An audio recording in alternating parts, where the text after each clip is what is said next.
सुकटा गटातून भाजपाकडून धनश्री रणजित हापटे यांचा उमेदवारी अर्ज दाखल. भव्य शक्ती प्रदर्शनात महिला पुरुषांची मोठ्या प्रमाणात उपस्थिती. सुकटा तालुका भूम, जिल्हा धाराशिव येथील जिल्हा परिषद गटासाठी भारतीय जनता पार्टीकडून सौ धनश्री रणजित हापटे यांनी आज अधिकृतपणे आपला उमेदवारी अर्ज दाखल केला.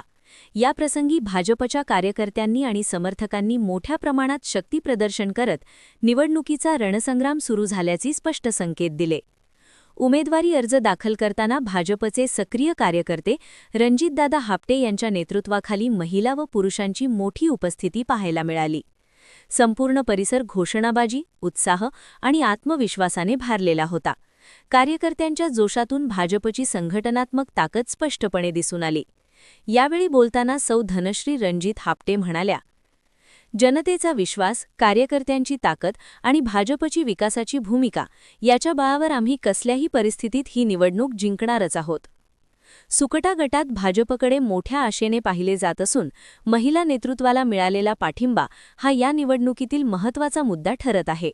विकास, पारदर्शक कारभार आणि सर्वसमावेशक नेतृत्व या मुद्द्यांवर सौ धनश्री हापटे जनतेसमोर जाणार असल्याचे संकेत यावेळी देण्यात आले. या भव्य शक्ती प्रदर्शनामुळे सुकटा गटातील राजकीय वातावरण तापले असून आगामी जिल्हा परिषद निवडणुकीत ही लढत अतिशय चुरशीची ठरण्याची शक्यता व्यक्त केली जात आहे.